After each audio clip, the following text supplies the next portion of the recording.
Welcome to the second season of Under the Onion Skin, the podcast to get closer to independent animation directors and get to know some behind the scenes of their short films.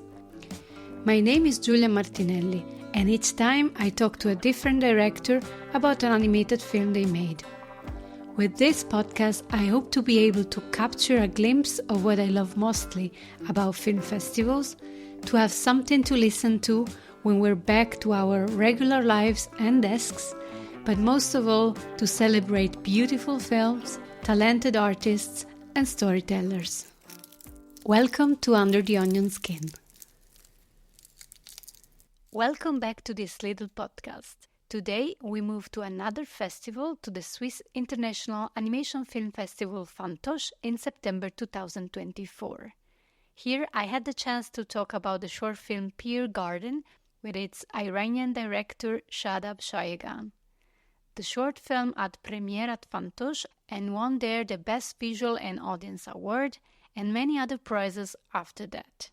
In this episode, among other things, we talk about developing a film as a graduation project, mastectomy, and directing a team for the first time. Enjoy. All right, so I was very happy to watch your short film, and I'm glad you said it's world premiere. Yes, exactly. It was yesterday. Yes. How does it feel? Yesterday I think I was in the air because I just arrived. I took the train at 5 a.m. I arrived here at 10, and then the screening was at 2. And when I entered the cinema, the screen was also huge, really huge here. And then I was like, oh wow, now I'm gonna see all the mistakes that I didn't want to see.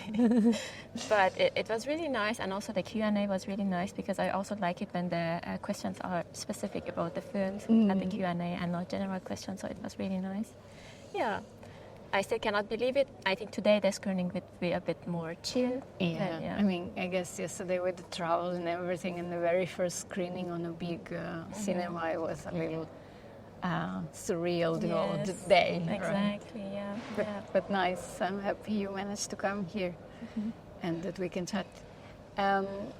So there's so much to tell about this film, but I would like to know from you, maybe if you want to share something about the process, how you developed the idea, how you started it, how long it took, everything, whatever you feel like sharing. So I had this idea of a kid confronted with a grandmother who doesn't have breasts. And then I have a really good friend that she's constantly giving me feedback on my writings. So I made this Google Drive and I added her. And then we started to write basically, and she was constantly giving me feedback on the writing process. I think I wrote the story in 2020. And then I went to Animation Institute. I started my studies at Film Academy Baden-Württemberg in 2021. And from the end of 2021, I started to work on my diploma project, which was then this story. So I had the story in mind when I went there, but when I started to change the story to the script, there were a lot of changes again. And then when we started to do the animatic, again, a lot, and the story changed a lot, so the story was constantly changing, which was actually really good. Mm-hmm. Yeah, that was the process. Yeah, I feel it's very often the case that the story grows with you. Exactly. And because it's such a long process, usually it's normal that it evolves and changes, and it's good, I think, as well. So it was your school project, graduation project. Exactly. Yeah, that's also nice, I guess, because you had some kind of creative environment around, some feedback. Did you work completely alone, or did you manage to build a small team? No, I had a team, and also that was a really good thing about my school in Germany, because we have to work on team, otherwise we are kind of not allowed to make projects. This was a difference because before that I studied in Vienna at art school, and in art school we work more individual, and here in Germany it was more in team, which was really good. And yes, we also receive regularly feedback from our professors, but also from external people, like they book different people. Like I receive really good feedback, for example, from Regina Pessoa, like many really artists that I appreciate a lot. And this also helped a lot to develop the story and also to see the parts that they are not working and changing them. And I had also one editor, Revan Sarikaya. He was from the beginning of animatic process in the development. And he also played a really big role in giving a shape to the story. That's very good, I think. Yeah, or to have people following the process with you, yes. Particularly because sometimes you get so much into the story that it's nice to have some fresh eye that looks from the outside. Exactly, yeah. And I feel animation is really perfect for portraying what you are telling, the story, because you really play with the grandmother doesn't have breasts, and you really have a clear hole, right? And it's a missing part, a clear lack of something that the child, of course, reacts to. How did this topic and this graphic and this image develop for you in your process? Yeah, I think, seeing the hole in the body of the grandma is unrealistic. Like, it's not going to look like this when you don't have breasts after mastectomy. But I wanted to show the whole story from the perspective of the child, and I think the children are seeing these things very exaggerated. Yeah. And also the playfulness with the pears, because pears are round, like breast is round, like the head of the child is round, and there is like this part that is missing. Also, it's like a half of a circle.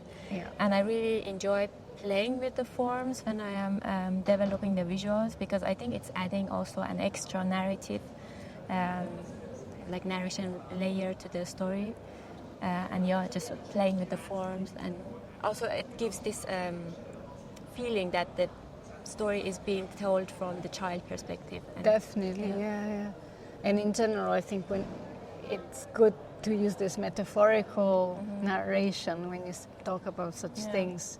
Well, because you mentioned the child perspective, is it thought to be a children film, or you imagined since the beginning that it could be a general audience film? How did you approach that? For me, this film, at the beginning, as I was developing it, was not for kids. It was about them and how they are perceiving the world and their surrounding, but not necessarily for children. But then when the film was finished, like so many people told me you should send this film to children festivals also. Which is also interesting for me. Like the film is going to be shown in Animest in Bucharest soon, and the jury will be children there, and I'm really looking forward to that one to see how kids will perceive the story. And the interesting thing is also, as I was doing voice acting with this kid in the film, I told her mother the story before, and I asked her, do you think it's a proper story to tell her while we are recording the film? And she said, to be honest, I also don't know. But because she has a teacher, and the teacher has also cancer, and she's kind of traumatized by seeing that her teacher is changing, maybe you shouldn't tell it, but as a director, if you want to tell it, then tell it. It's for me, okay? And then I was like, okay, no, I will follow your rule. You are the parents, and she's just 5 years old. So I made up another story for her while we were recording her. I told her, this is a story about a child who visits her grandma, and her grandma became a bird. And then we record the whole thing, and after the film was finished, I contacted her mother again, and I told her, hey, the film is finished, and I really want her to see it.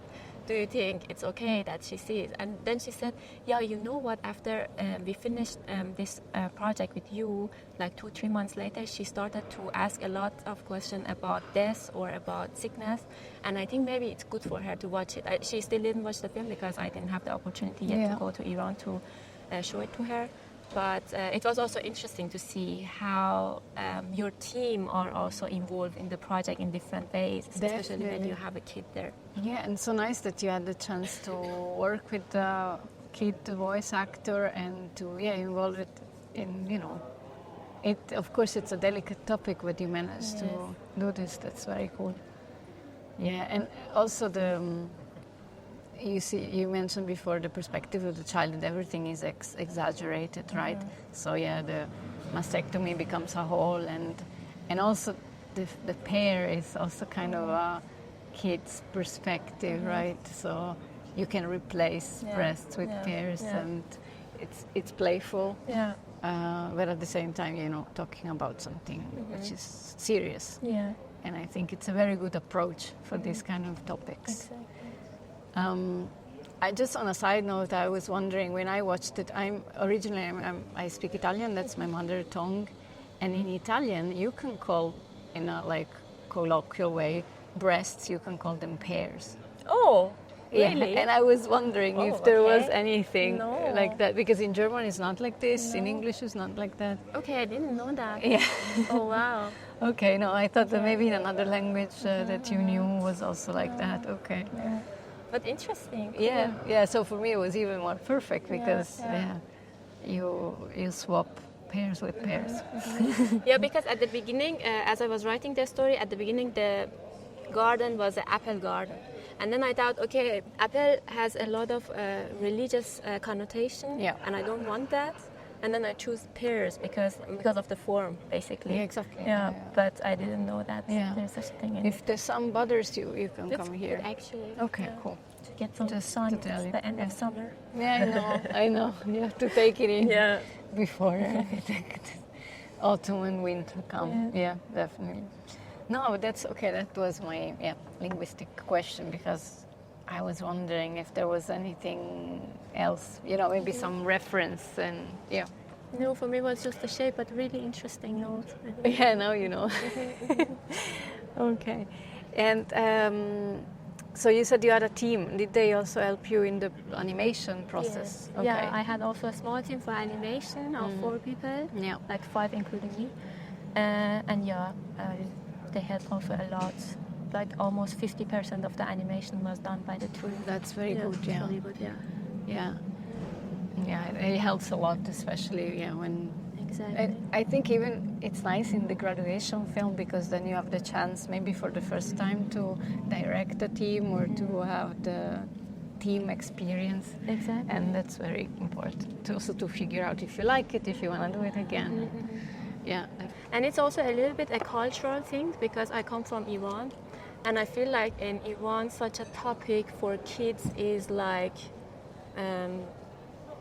people don't know how to deal with it, And I felt like in German culture, because like many German people, they told me, no, this is a film for kids. And I was like, okay, this is a normal thing to talk about with a kid who is just 5 years old. Yeah. Here. That's also very interesting. That's true, how a film can be perceived differently in different cultures and put also in festival in different categories. Yeah. I also noticed that, and it's very... Yeah, it is interesting to think about it. As a director, when you make a film, it could be considered a film for children in one place, and not just for the topic, We already discussed this in the past in another episode, like sometimes also the design. In Europe or in the Western world, doing like very colorful and round design, it's automatic put in the children's animation box. But sometimes in Asia, it can be considered, for example, adult. Doesn't matter if it's very cute, very round, very colorful. Exactly, yeah. So that is... That's also interesting. Yeah, no matter also how much you plan it, or depending on what kind of audience you have in mind, it might end up... but that's good, I think, because you get so many different feedback. Exactly, So... It's world premiere, so you still you didn't get so much a chance to get a feedback. But from yesterday, did you, after the Q&A or during the Q&A, what was the reaction, or was it what you hoped? Yeah, also the Q&A was really good, and after that I had some talk with other filmmakers about the film. It's really nice to see it like from different perspective and see how people are perceiving the film and how they connect to it. I think it was better than I expected. That's nice. Yeah. Was it your first experience as a director with a team. Yes, yeah. How was that? Like, of course you were in a school, so maybe you had a little more structure behind, but how was that first experience of directing a team or directing a short film? Like before this project, we did one small school project in the first semester, which was also in the team. And the whole concentration of that project was how to work in a team. And we had like 6 months to develop something together. And we had a coach that was giving us a lot of feedback on our collaboration. And nice. That was really good and helpful, because something that I also really liked about my school was that they know that when you are working in a team, there might be some challenges and you need someone to help you with the challenges. And that was really good. First of all, to be aware that challenges will come and to be prepared for that and some plan for it. And have someone to talk to when these things happen. Yes. And like that was a really good preparation, like this small project that we did. And then after that, I started to develop my diploma. And I think this one was a bit easier because I get to know some people that I like to work with, and we had more similar tastes. So I think this is also really important, to find your own people that you can communicate really well with them. But of course, having a team is hard, but it's also really enjoying, because sometimes I was not motivated, and you see your team is motivated, and you cannot just sit and not be motivated and not do anything, because they need materials. You should give them something. You're the director. Exactly. So it was like really good exchange of energy, which I really enjoyed. And also the feedback and inputs that other people are giving you, because as you said that sometimes you are so much into the project that you are not seeing that something is not working, but your team members are telling you, hey, this is not working, you know that, are you aware of this?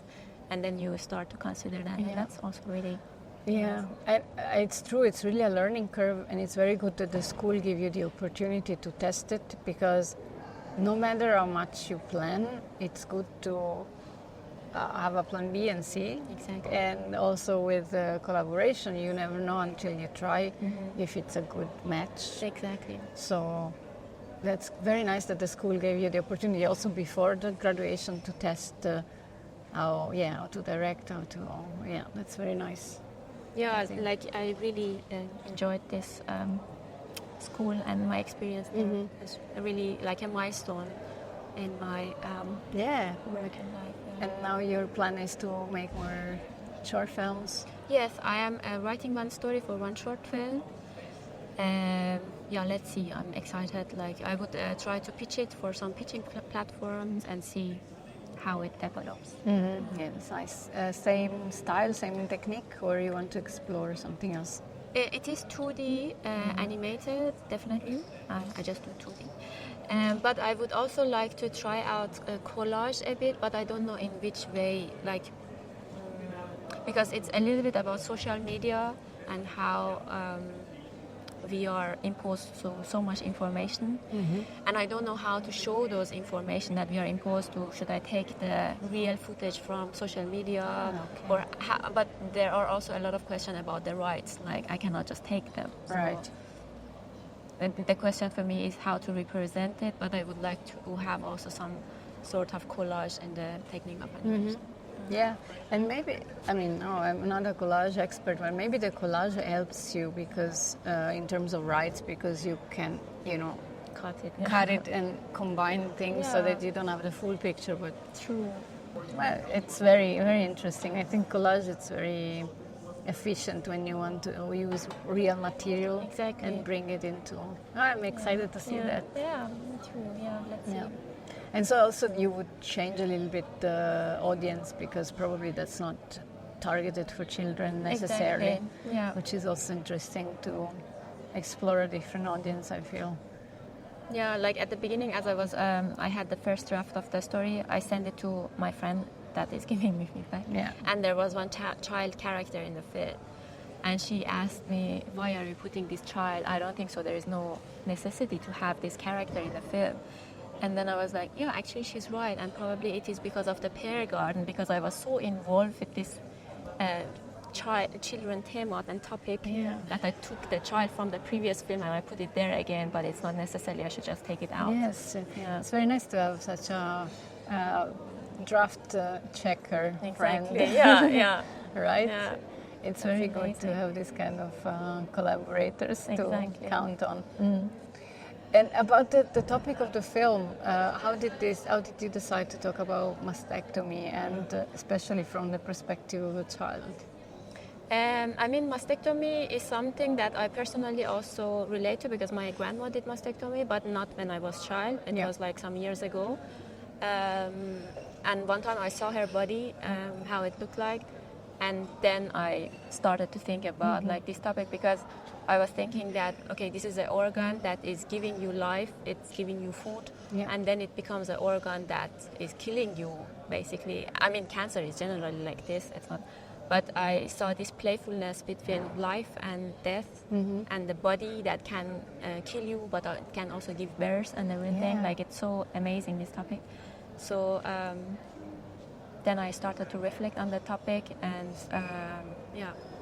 Yeah, I understand. So it started from, let's say, a personal experience, but then you developed it and you were thinking it, for example, from a children's perspective.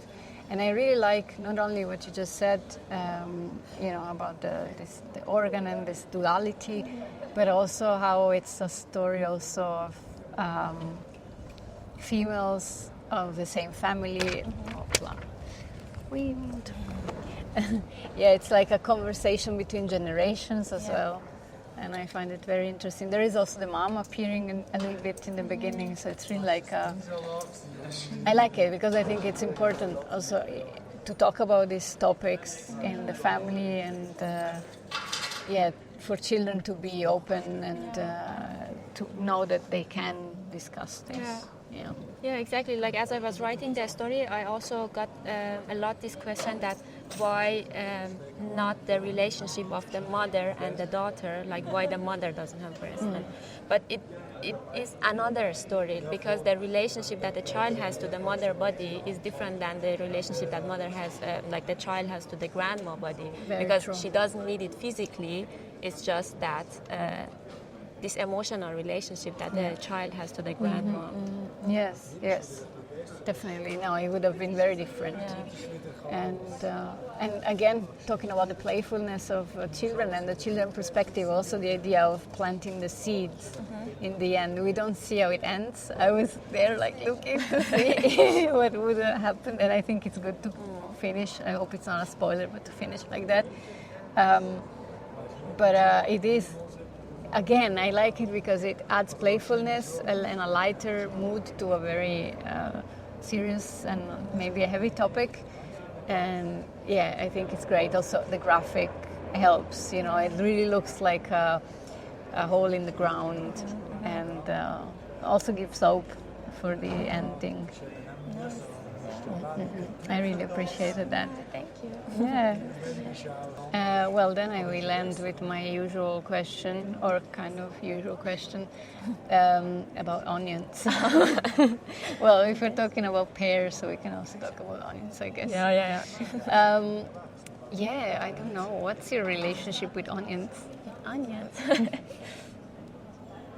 Is it not a toxic relationship because they makes you cry, but you like them also to eat them? So it sounds like toxic. Yeah, Yes. it sounds like toxic. So it's a kind of love-hate. I mean, I love them, but probably they don't like me. They makes me cry. Yeah. But as you said, like pears and onion, I was thinking there's like no food that or something that you cook. Together? I mean, probably it will be not so good. I mean, I don't know, because you could usually you can eat, for example, cheese with pears or with fruits. Yeah. So maybe there is a way to have them onion, together. yeah. There is an Italian pizza which is with cheese and pears. Pears, yeah. And I guess if there were some onions, would work as well. I love that with walnuts also. Yes, with walnuts. Yeah, I really love that. Oh, now I'm hungry. It's also I didn't know lunchtime. it's Italian. Gorgonzola. That's Yeah. usually what they do, gorgonzola and pere, which is pear. Okay. It's a classic combination, and walnuts as well sometimes. Yeah, whenever I went out with my Italian friends, they just order margarita, and I felt like, okay, I have to also order margarita, otherwise it will be offensive for them. No. I mean, I also often order margarita, especially when you try a new pizza place. Yeah.